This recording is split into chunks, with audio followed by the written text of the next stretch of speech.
Hey guys, how's it going? It's Jessie from b.a.r.e Flower Farm. Today, let's nerd out on numbers. I figured I would do a wrap-up video of my farmer's market. So if you're new to my channel, my name is Jessie. I am a first-year cut flower farmer in Zone 6B in New Jersey, and farmers markets were my main sales outlet this year. So a little bit of background on me because it is relevant to the content that I want to discuss today. I've been growing, I would say, since 2019.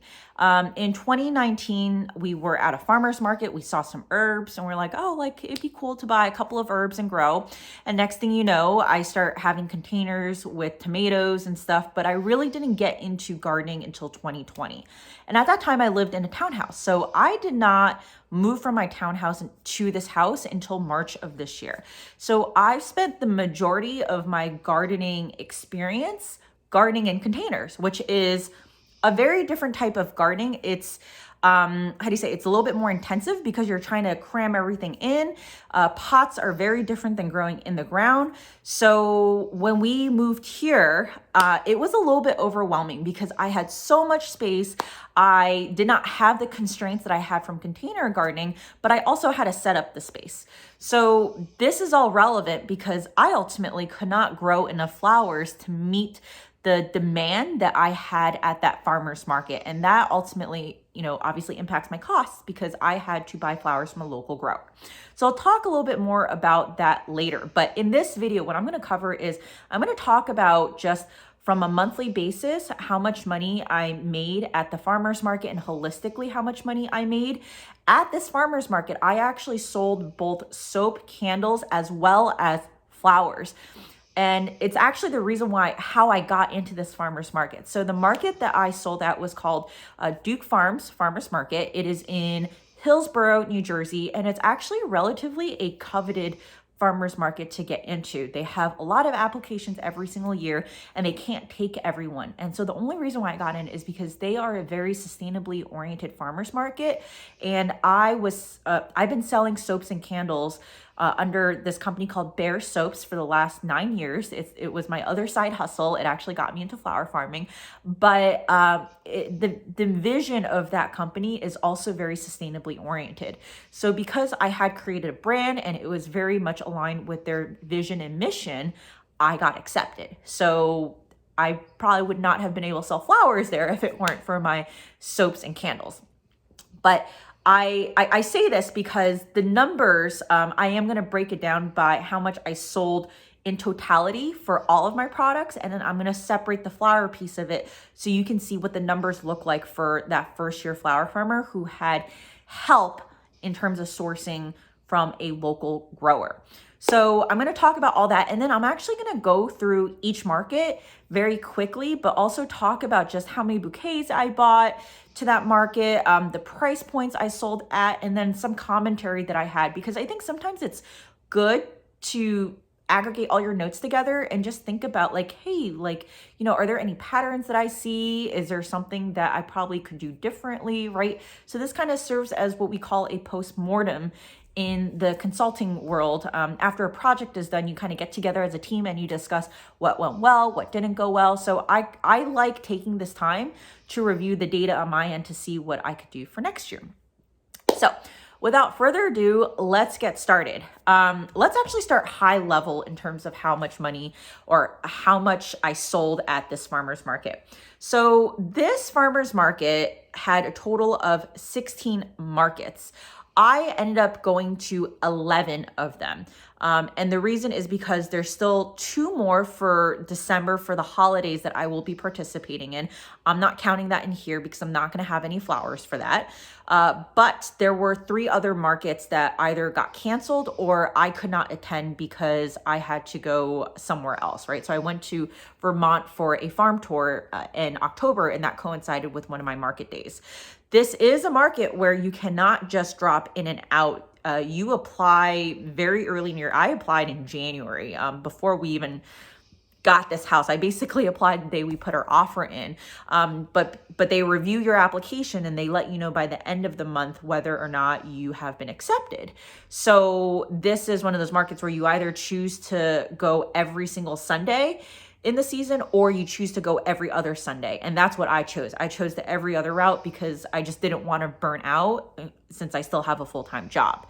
So the season runs from May 1st all the way to the Sunday before Thanksgiving, which was literally just a few days ago. So it's a relatively long season. A lot of farmers markets are a little bit more focused in the warmer or hotter days of the year. This one, takes you from early spring to basically the middle of fall. All right, with that in perspective, through the 11 markets that I attended, I sold a total of $6,823. That includes the flowers, the soaps, the candles. I will say that flowers are about a third of my sales. And that's just because I did not have, I think, enough flowers, and candles are typically at a higher price point. When I sell the soaps, people like to buy the soaps in bundles. So you have inherently a higher cart size for that, but I also had more selection for people to choose from there. So I think that, there were definitely customers who gravitated towards one or the other. Sometimes they had both, but the reason why I was able to do close to $7,000 in sales is because I had two different products that attracted two different customer types. And that was one of my bigger takeaways, was that I used to do farmers markets for soaps, and, they were fine, but I never made a lot of money. And this year I made money because I had two different products and was able to generate extra revenue that way. So if we isolate just the flower sales from that 6838 number, the flower sales were $2,547. That is roughly about a third, or I think it's 37% to be precise, of my total sales. Now, I would be remiss to not talk about the costs associated with selling all of this, right? So the costs for the total that I sold was $3,164. That is a little bit under half. And that is because I no longer make the soaps and candles myself. I do outsource that, so I have to pay for that. And then because I could not grow all of my flowers to sell, I had to pay for flowers too. So my cost of goods sold is actually higher than what it should be for someone who is making and growing everything on their own. And so if we look at just the flowers portion of it, my flower COGS were $1,263. So again, if I had grown everything, I think that cost of goods sold would probably have been half of that amount. So so right now I would say that the cost of goods sold is about half of my revenue. It should probably realistically be about 25%. Now, what goes into my cost of goods sold? So it's obviously the cost of the seed, cost of any soil I buy, any fertilizer, any bulbs, but it also factors in my labor to grow the seedlings, my labor to harvest, my labor to water. What it does not include is my labor to sell. And the reason why I didn't personally put that in here is because I am selling those two different products. So like at a typical market, I'm typically paying myself $90 for the 4 hours that I'm there, plus the driving time, setup. My husband's coming with me to help set up.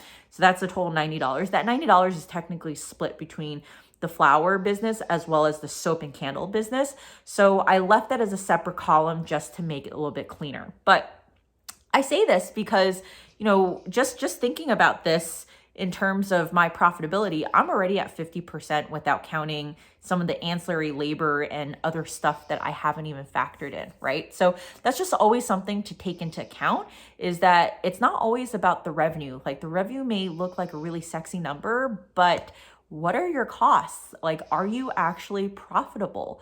So it's just the costs, in my view, are more important for you to keep track of, because that's where you really start asking yourselves, where can I be a little bit more efficient? So let's actually break this down by month. So as you can see over here, I have all of the revenue and the costs for both everything that I sold in totality and the flowers down by month. I'm actually going to move this camera right now. The sun is right in my face. All right. So I would say that if you just look at this from a trend perspective, you can easily see that my best month was the first month. And that's because my best market was my first market. And I would say that that was because it was a record-breaking number of people who came to that market.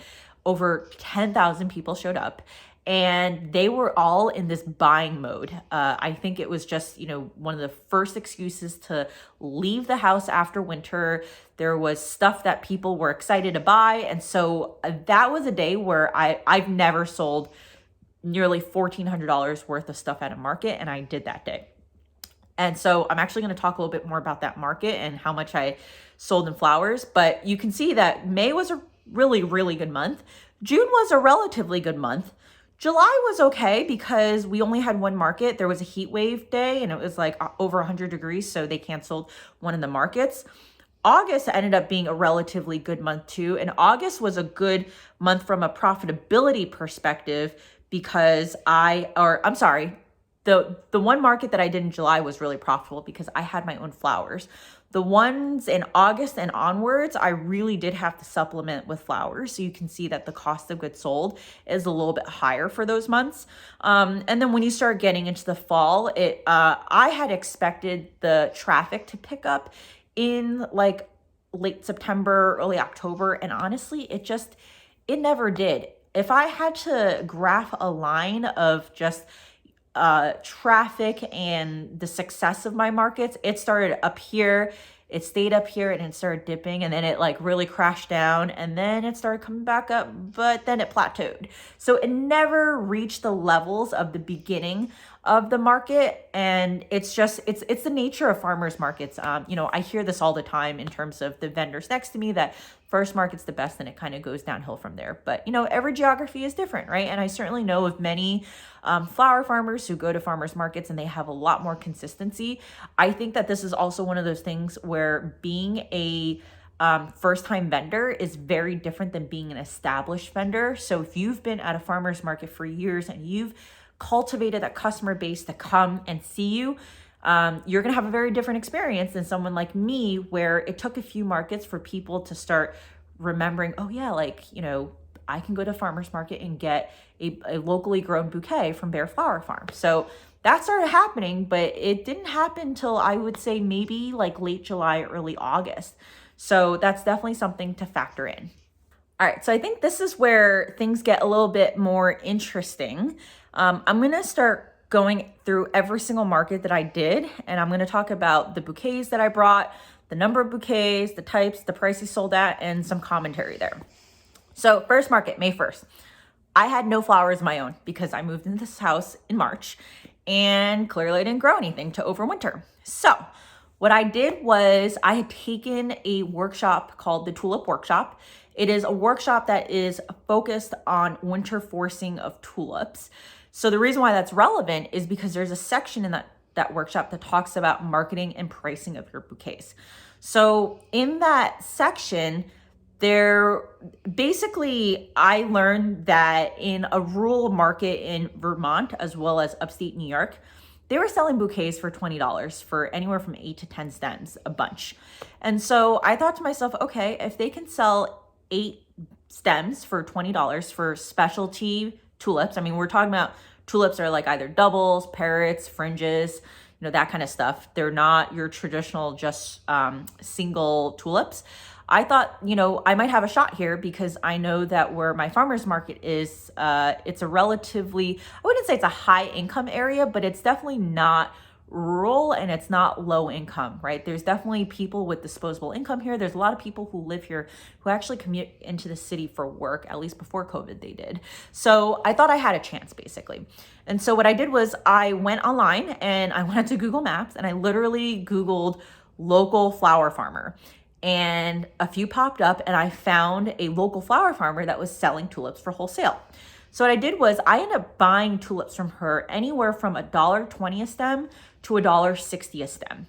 And the reason why I was confident in buying at that price was because I knew that if I sold a bouquet of 8 for 20, each stem is going for, I think like what, 225, 250 each.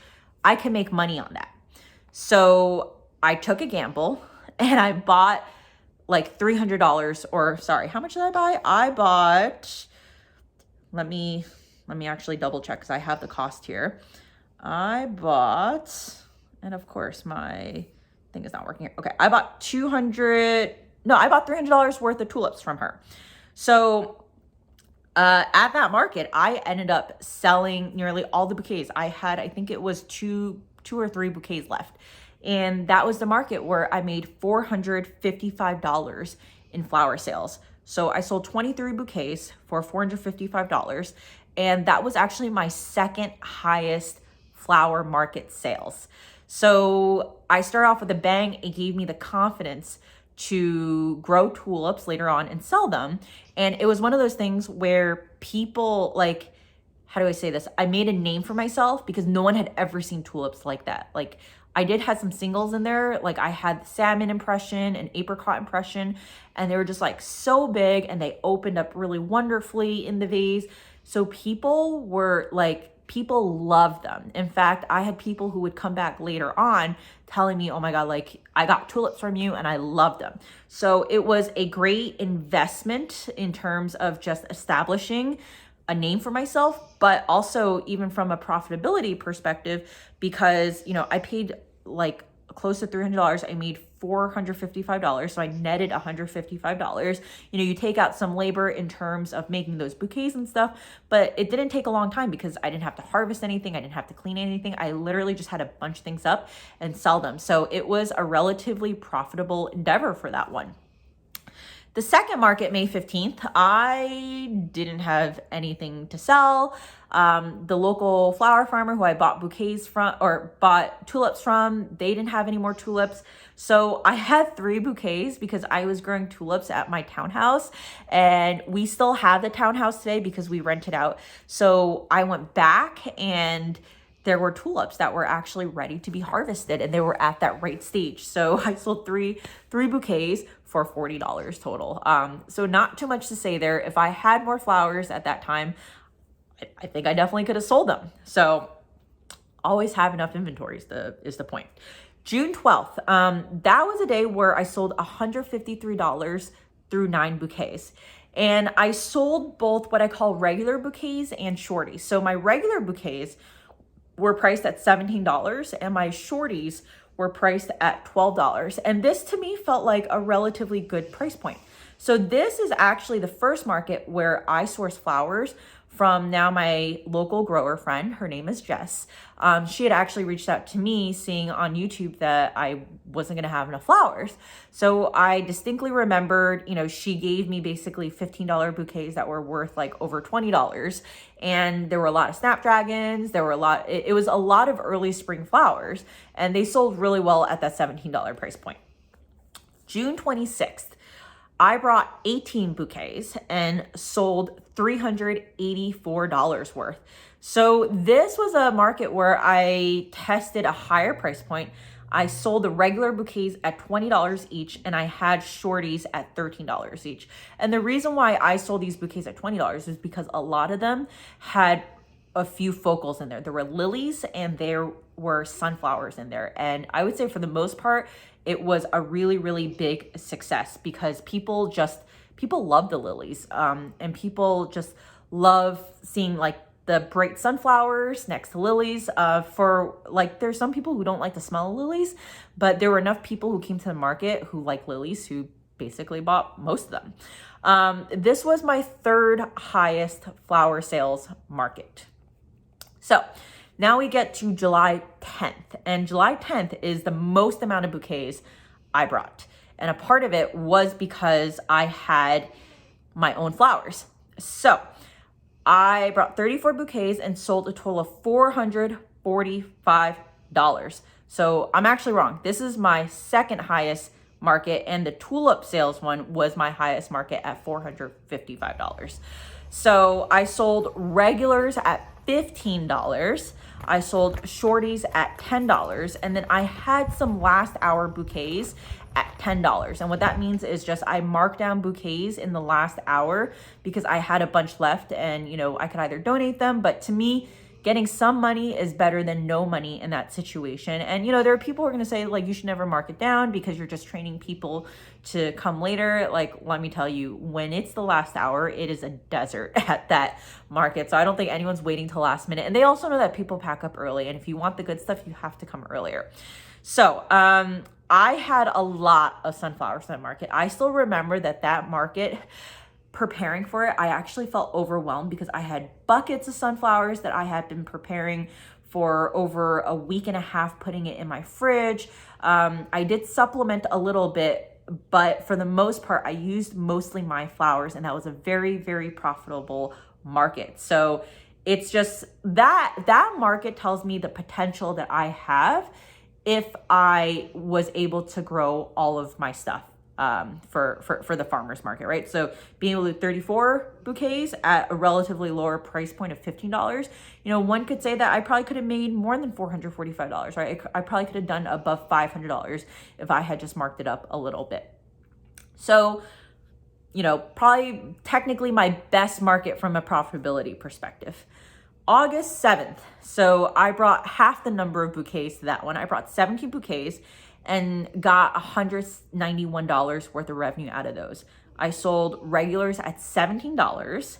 And this is the market I kicked myself because I also sold sunflower bunches at $5. So those were the 3 for $5 bunches.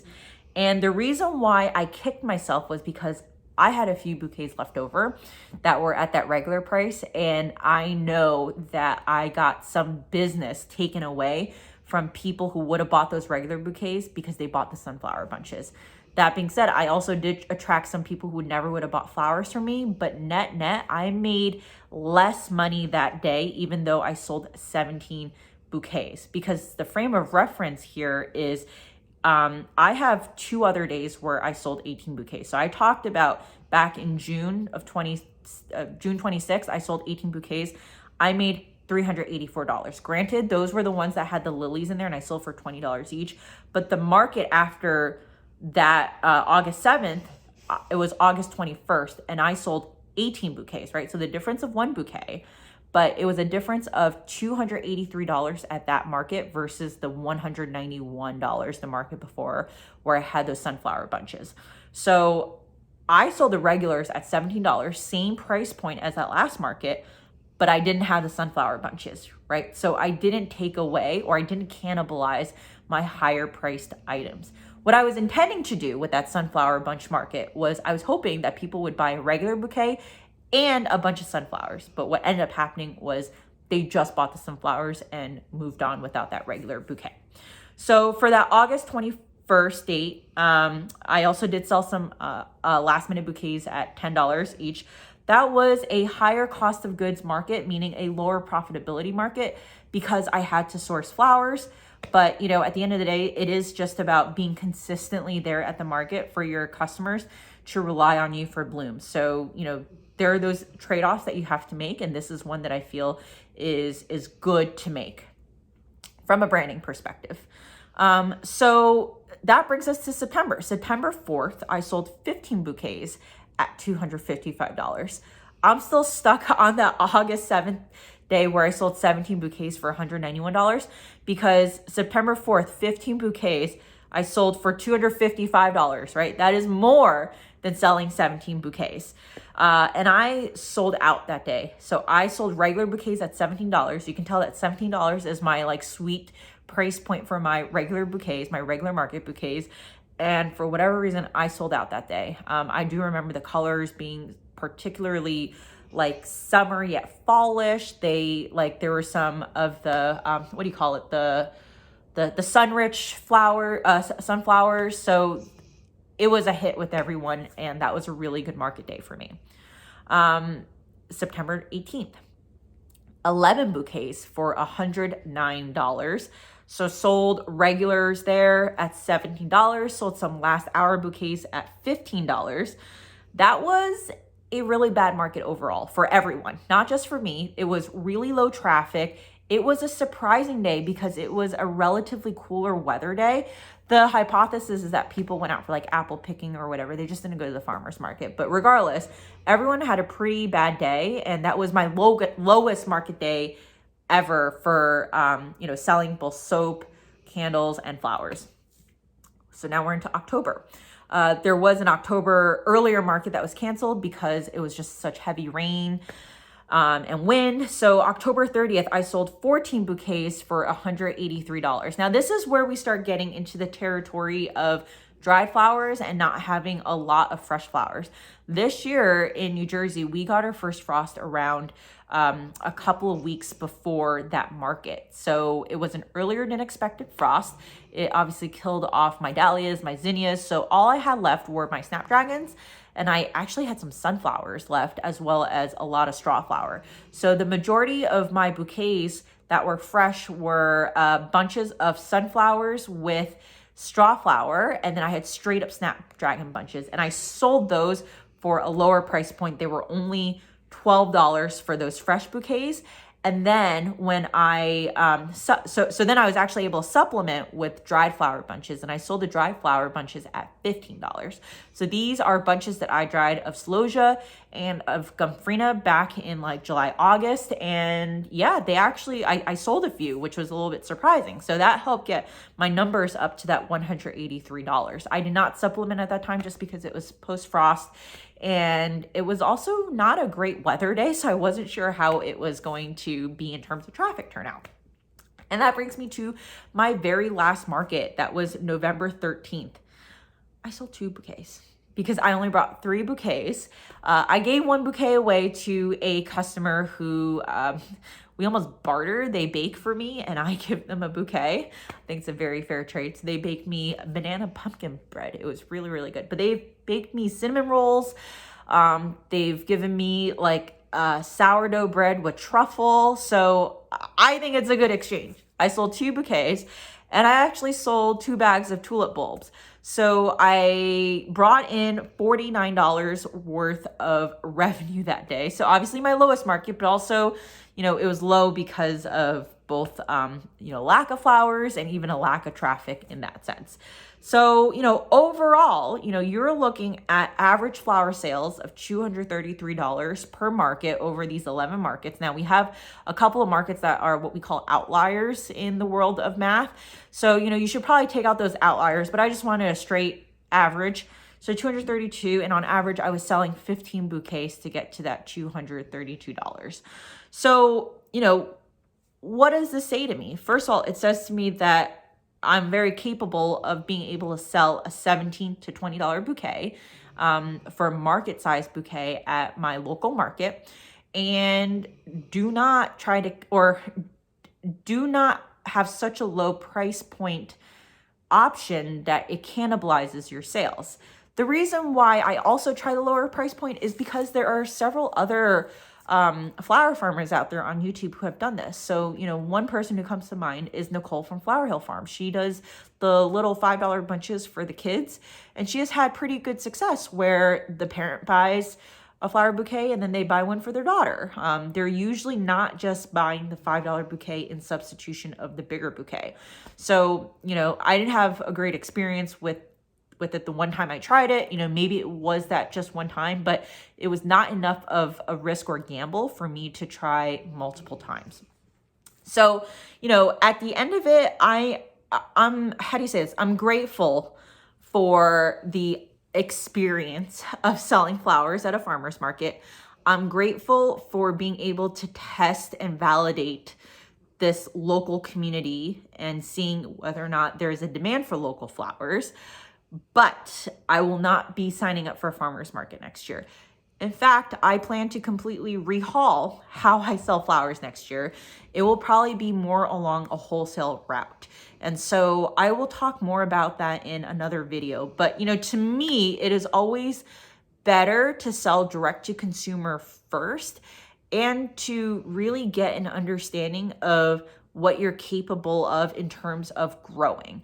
Right? Because, if you're going to go directly to the florist route in your first couple of years, you better be a damn good grower, because you got to provide that consistency. You have to provide volume and you have to provide quality. So the great thing about a farmer's market is that when you think about the totem pole of flower quality, you know, I hate to say it, but you can get away with a lot more at a farmer's market with the type of flowers that you're supplying versus if you're selling to a florist or wholesale, right? That quality needs to be almost perfect. It needs to be aesthetically perfect, but at the farmer's market, you know, that consumer is going to be okay if there's a little bit of a blemish, if there's, you know, a little bit of damage from like rain or whatever. The point is you have a lot more wiggle room and flexibility, especially if you're a newer grower who isn't how do you say, experienced in that kind of consistency. And there were a lot of barriers that I had this year that I wasn't expecting. I had a ton of thrips in my snapdragons. I had a lot of pest pressure in some other areas.